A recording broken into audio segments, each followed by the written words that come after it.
The following is a Comfortably Zoned Radio Network production.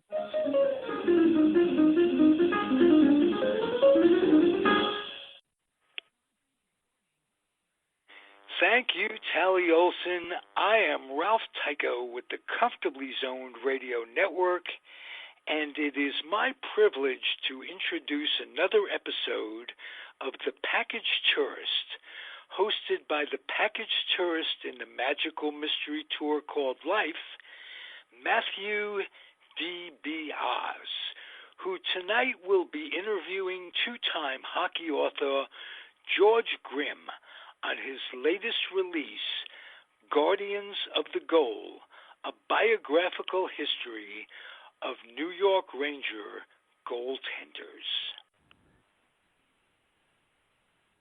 Thank you, Ralph. Tonight, I will be interviewing my dear friend and fellow hockey author, George Grimm. George Grimm has been a lifelong and, by his own admission, a long-suffering New York Rangers fan. In his youth, he saw the Rangers play in the old Madison Square Garden when it was located at 8th Avenue between 49th and 50th Streets, and in its present location at 34th Street at Penn Station. He has seen decades of New York Rangers triumphs and New York Rangers failures. Not content solely to cheer from the seats, George Grimm has devoted himself to putting pen to paper and chronicling his memories and insights of the New York Rangers for online and print publications. In 2017, George made the great leap forward when he published his first book, We Did Everything But Win, a brilliantly in-depth oral history of the New York Rangers during the Emil Francis era from 1964 to 1976. As told by Emil Francis himself and many of the great Rangers players who took part during that glorious era. Today, George Grimm celebrates his second release, Guardians of the Goal, a history of New York Rangers goaltending, where George chronicles and examines in varying degrees of detail every single person who manned the pipes for the New York Rangers from their beginning in 1926 to the present time.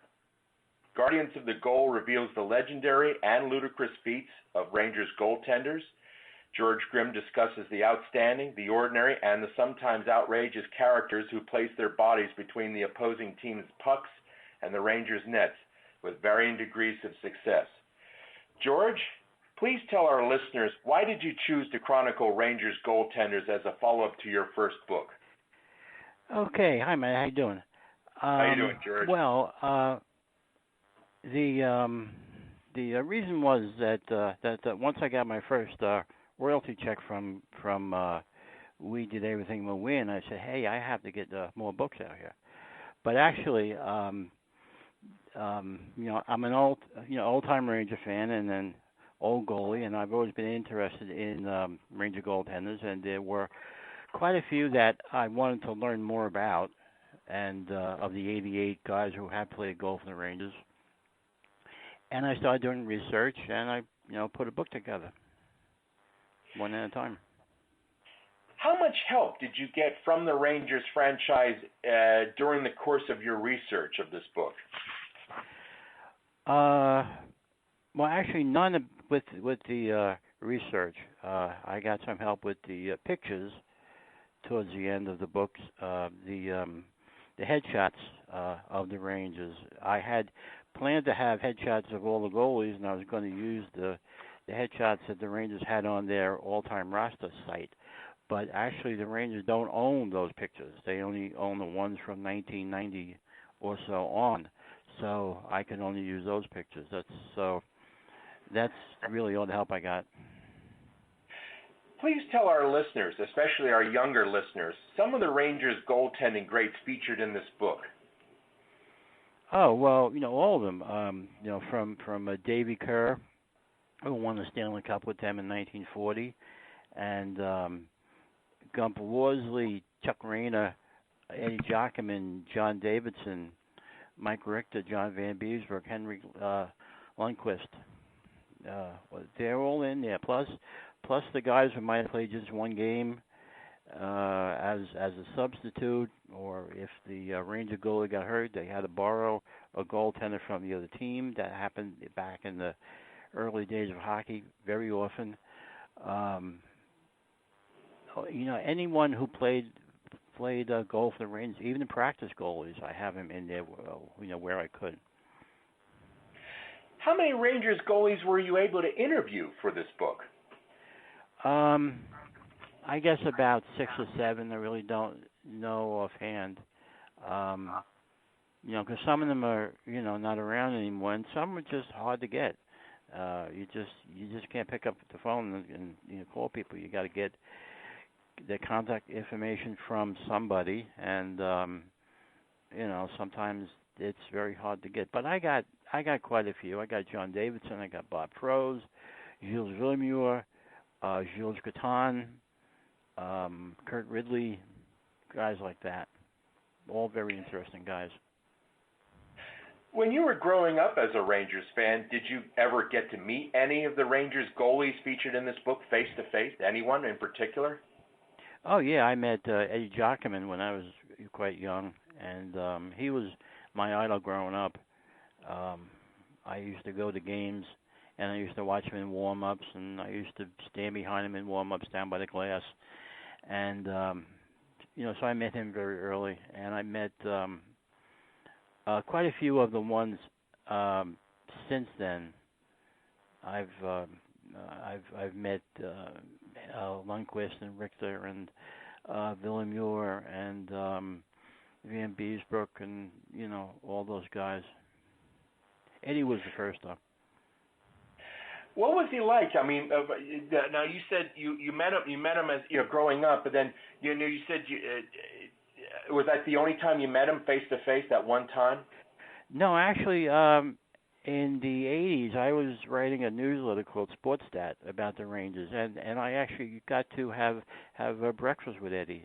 He was in the city for an event over with the Rangers in the Garden, and his agent, I was in touch with his agent about something else, and he arranged for me to meet him for breakfast. And I met him in that hotel, and we had breakfast, and that was just a big thrill, just to be eating breakfast with Ed Jockman. That was something.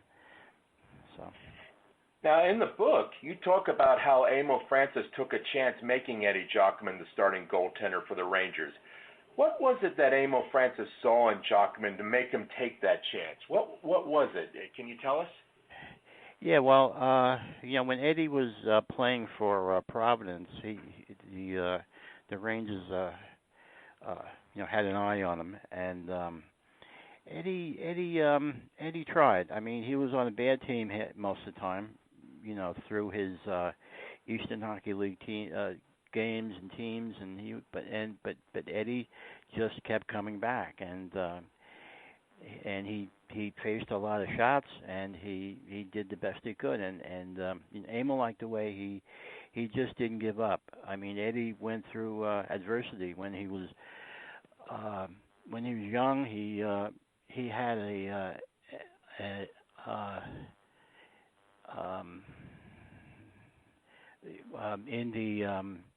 in the late 50s, he was called up by the Washington Lions, and he hurt his legs early on, and they didn't think he would play again, but he did, and he got through it, and he just didn't give up. Would you say that element of not giving up, is that what made him so special as a goalie? Do you believe that mental toughness, that character, you think that was his most intrinsic quality, his greatest quality as a goaltender? Yeah, well, Ranger fans loved him. I mean, he had that fortitude, that kind of grit and determination that you could see through the mask when you put the mask on later on in his career, and he would fight. He would fight for his room in the crease, and he'd get into he would race up ice to get involved in fights with the other team when he had to in the playoffs that happened once against the Maple Leafs. And Ranger fans loved him, and that was why, because he was one of them. He went against all odds, and he succeeded.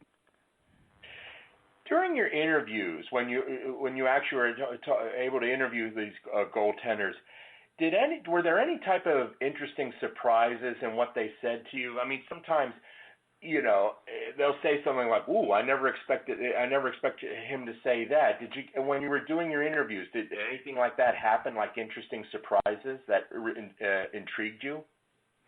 Well, George Grimm was a trip. I was interviewing him, and he told me that he told me how he didn't want to play when he got to New York. I mean, that was when John Ferguson was the Ranger GM and coach, and Fergie used to come in. His habit was to come into the locker room and throw a puck to either JD or Jules Grimm, and he would play that night, whoever he threw the puck to. And George Grimm said that whenever he didn't get the puck, he would get up and do a little dance. He really didn't want to play. He was just there for the money. He was into meditation, and he wanted to go to an ashram in India, and that was why he was playing, just to get that money. Is it accurate to say Gilles Greton was the funniest, or we could say wackiest character who ever manned the pipes for the New York Rangers? Is it accurate to say it was he? Yeah, in modern times, yeah. Back in the 40s, we had a guy named Steve Baczynski, the Puck Baczynski, they used to call him, because he just was a terrible goalie, and he was supposed to be quite funny. He got conked in the head once in a game, and he laid down like he was passed out, and the referee was not going to give him a penalty. Give the other team a penalty, and he sat up straight and said, "But he hit me in the head," and then he lay back down again, like so. He was faking all the way, but so he was a character, and anyone who plays goal has to be a character. You have to be a little Gump Worsley was a very happy-go-lucky guy. You have to be a little bit. On the side of not actually being able to take things so seriously. You gotta have a sense of humor. Yeah, I like to tell our listeners, especially you younger listeners, in the first 50 years of the NHL, goaltenders did not wear face masks. So imagine playing today's hockey with no face mask at all. That takes a little bit of incredible courage and a little bit of craziness to do that, especially in the early years of NHL hockey, ladies and gentlemen. Yeah. Getting back to the interview, was Worsley's style different from Jacquemin's? I mean, can you do a comparison and contrast between Gump Worsley's goaltending style and Eddie Jacquemin's style? Well, they were both sprawling goalies. They would both go down easily and make saves. Gilles Grimm was a stand-up goalie. Eddie and Gump were both, they would do anything to make a save. And Gump was funny because he looked heavy, and he didn't look like he was, in great shape. But he used to bounce up off off the ice so quick. He used to get back on the skates so quick. He was amazing. And he was a very good goaltender, which was proven when he went up to Montreal. Of all of the obscure Rangers goalies you talk about in the book, is there one that really intrigued you when you were researching them? I'm talking about not the notable ones, like Worsley or Jacquemin or Mike Richter, but the more obscure ones. Anyone come to mind? Well, there were two. The first one was Lionel Bouvret. He was in 1942-43. The Rangers opened up their training camp with no goaltender on their roster, so they went through three goalies that year. And for the last game of the season, the guy who they had in goal, Bill Beveridge, was on loan from the Cleveland Barons of the AHL, and at the end of the season, Cleveland was in the playoffs, so they wanted their goalie back. And and the last game of the season, the Rangers were in last place, of course, and they were playing Montreal Canadiens, and Montreal had to win the game to get into the playoffs. And since the Rangers didn't have a goalie, out of the goodness of their heart, Montreal loaned the Rangers one of their farmhand goalies, Lionel Bouvret. Bouvret went on to allow Montreal to score. I think Montreal won the game 6-0, and Montreal made the playoffs, and the Rangers went home. And in all my research, I couldn't find anything that said that anybody raised hell about this, because it smells fishy to me. But it just that was the way things were back then. Okay. Now the other guy would be Joe Schaefer, who was the first U.S.-born player to play goal for the Rangers. Now Joe was an office manager out in Long Island, and he was the Ranger house goalie. Back in the days before teams had to carry two goalies, every team had to have a house goalie who would go in for either team if their goaltender got hurt. And on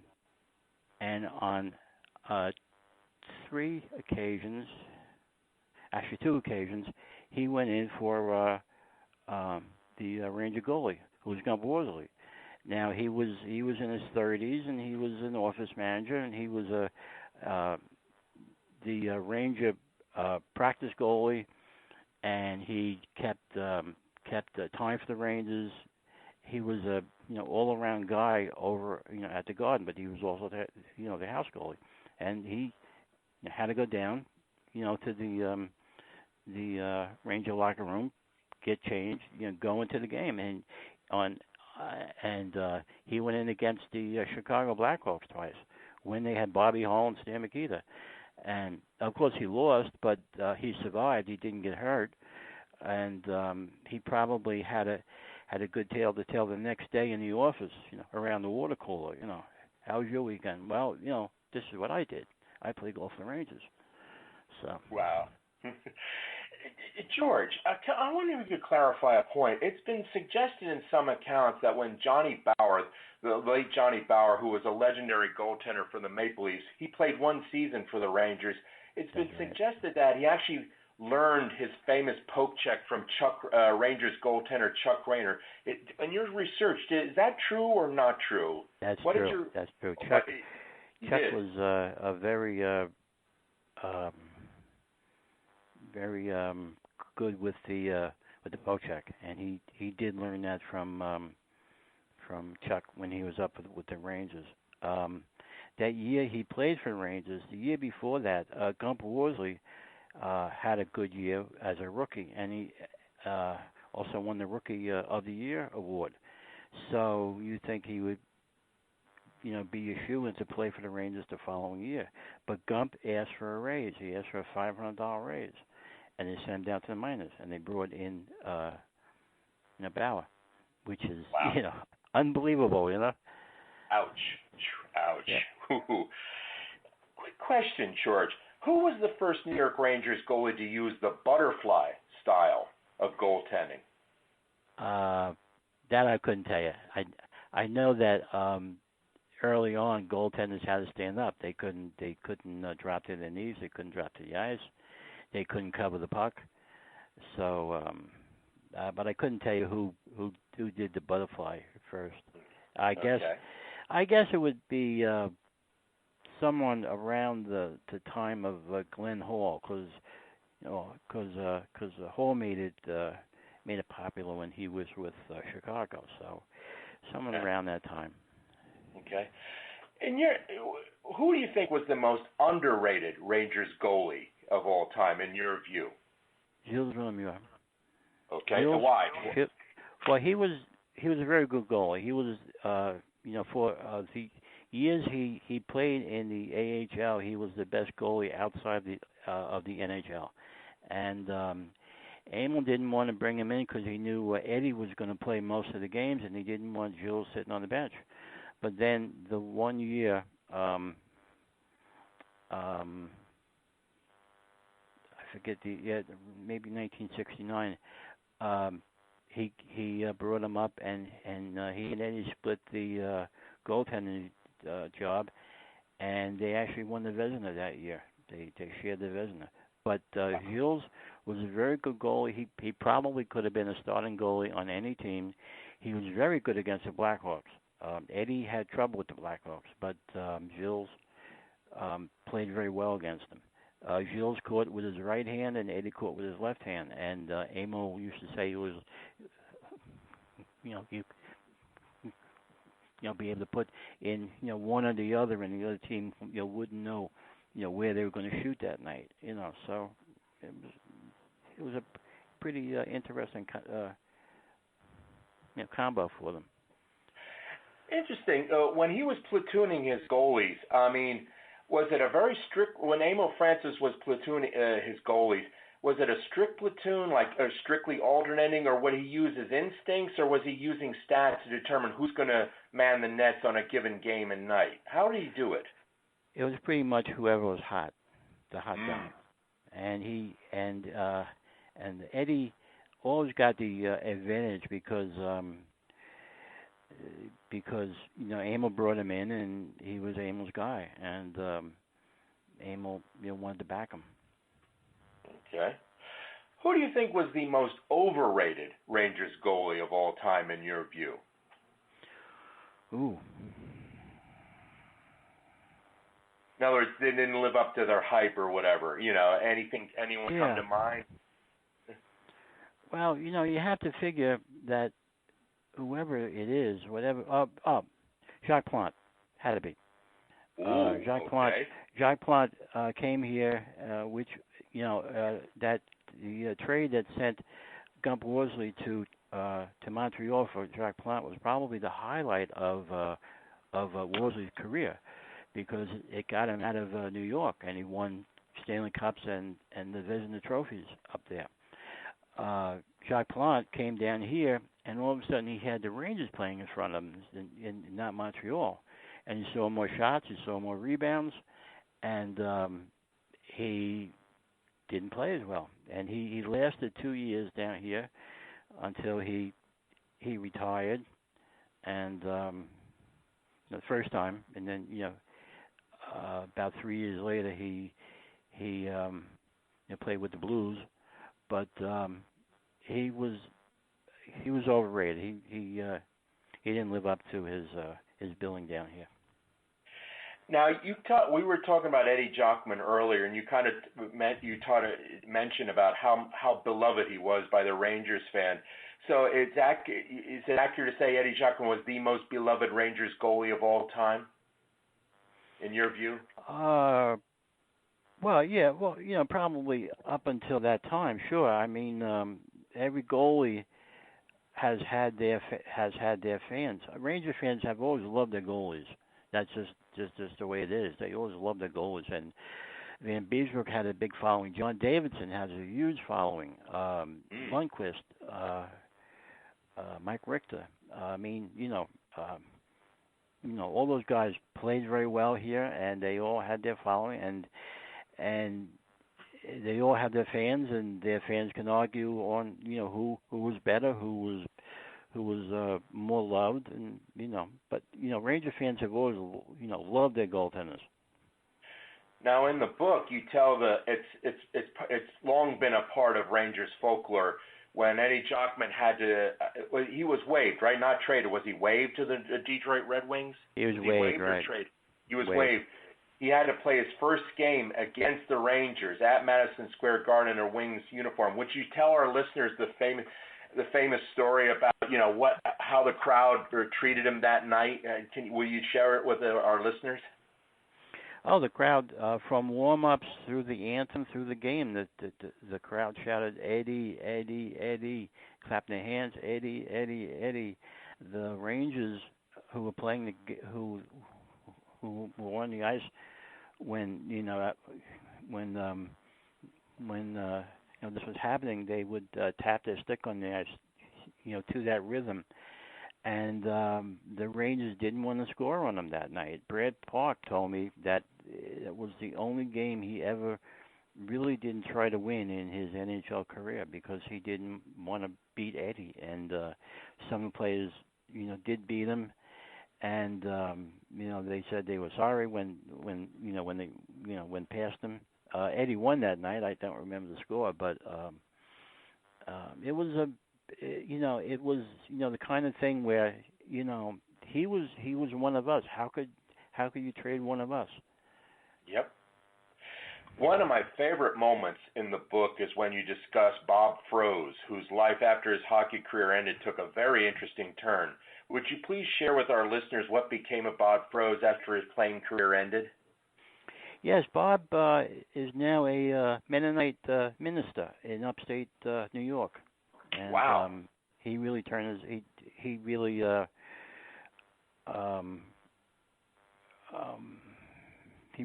his life in that area. He didn't have to turn his life around because he didn't have any kind of problems or anything, but he did. He wanted to be a minister. They asked him in the church. They asked him if he would go into the ministry, and at first he didn't think it would be right for him, but he prayed about it. He said, and he went in that way, and he's educated himself. He put the same effort into that as he did playing goal for Philly and the Rangers, and he's very happy up in upstate New York. In the book, there are moments when you pause from discussing Rangers goalies and you have these brief analytical essays about Rangers general managers. Would you please tell our listeners your reasons why you had these little change of paces, in the book where you talk about Rangers GMs? Would you please explain? Probably just to break it up by era.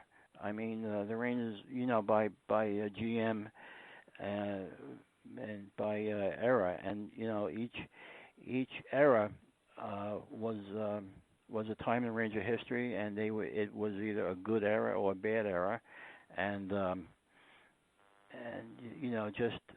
what these guys who were playing goal faced as far as having being on the team, who was on their team, who was playing in front of them, because any goalie is only as good as a team in front of them, and it was important to show who their coaches were, who their general managers were, their teammates, and how they played up to expectations or not,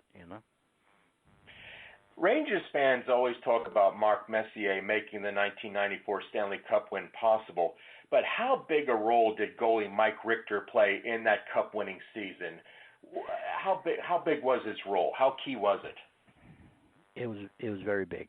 I always say that my favorite goalie growing up was Eddie Jockman.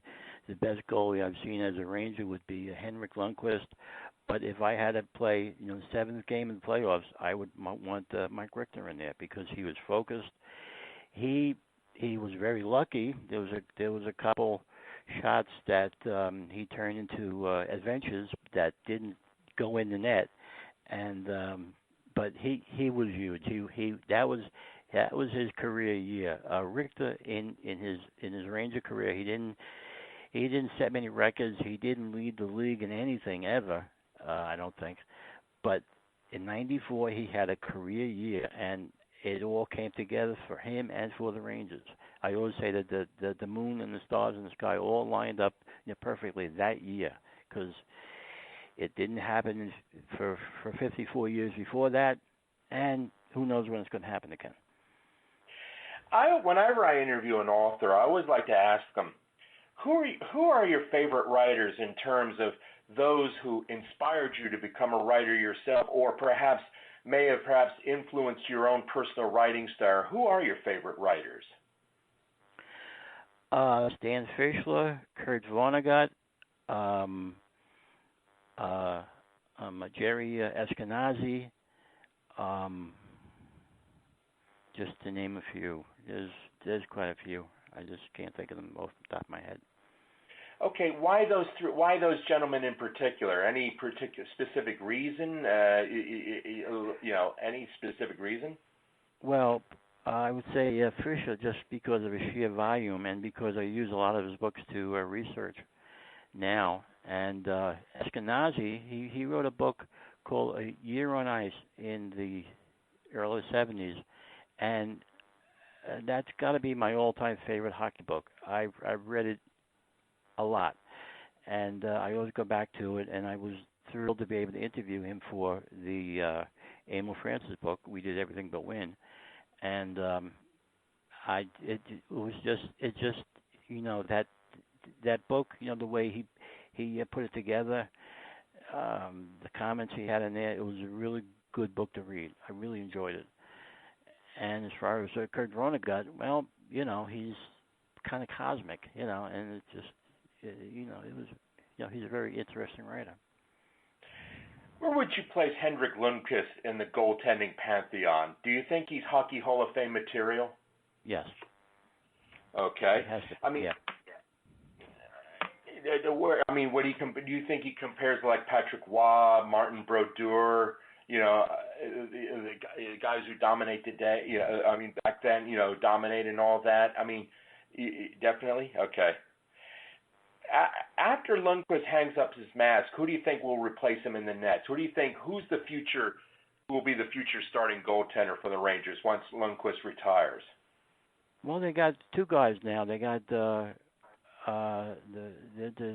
a Russian kid down in Hartford, Seskorkin, and they got a Bulgarian kid named Georgiev, who's playing very well for the Rangers. He actually has a better record than Lundqvist right now, and I think he is the future of the Rangers right now. The Rangers are going to have to do something before the next expansion draft because they got three goalies and they can only protect one, and somebody's going to have to leave. So it's going to be tough. George, what is your next literary project, and when can we expect its release? Well, I'm working on a book called Forgotten Blue Shirts, and it's going to be about the Frank Boucher era Rangers from 1940 when they won the Cup through the rest of Boucher's career as a Ranger GM in the mid-50s. It's going to outline each season and have a bio of each of the main players of that era. A lot of guys who were very good and who played very well for the Rangers during that time, but no one thinks about them now. Buddy O'Connor, Alf Pike, Babe Pratt, guys like that. And I hope. And as far as when I'm going to get it finished, maybe 2 years. Let's see. I'm kind of curious. You focused on goaltenders for this book. Do you ever anticipate like another project, after you do Forgotten Blue Shirts, like maybe a history of like Rangers captains, just focusing, all of their captains? Yeah, has that thought ever crossed your mind? I think it's been done. I think there's a book out there like that. Okay. You gotta watch out for that too. You gotta see what's out there and what's not out there. That was one of the things that spurred me for Guardians of the Goal, because there isn't anything out there like that, and and that was it was a void that I hopefully have filled. Okay. Well, George, I want to thank you so much for being on my show, and I wish you luck in all your literary endeavors. In fact, when Forgotten Blue Shirts come out, I want you on my show again. Okay, George? Okay. Thanks for having me on, Matt. Good to talk to you. Great. It's always great talking to you, George. Thank you, and God bless you. Take care. Bye-bye. Thank you. Bye-bye. Stay tuned, ladies and gentlemen, for next week's show, where I will be interviewing author Joe Zagorski about his biography of former Kansas City Chiefs linebacking legend and Pro Football Hall of Fame inductee Willie Lanier. Thank you, and good night. The proceeding has been a Comfortably Zoned network production. You are advised to keep your dreams wet, your humor dry, your children and grandchildren out of military recruiting offices and off the laps of clerics who wear dresses. Thank you for listening, everyone. Happy trails.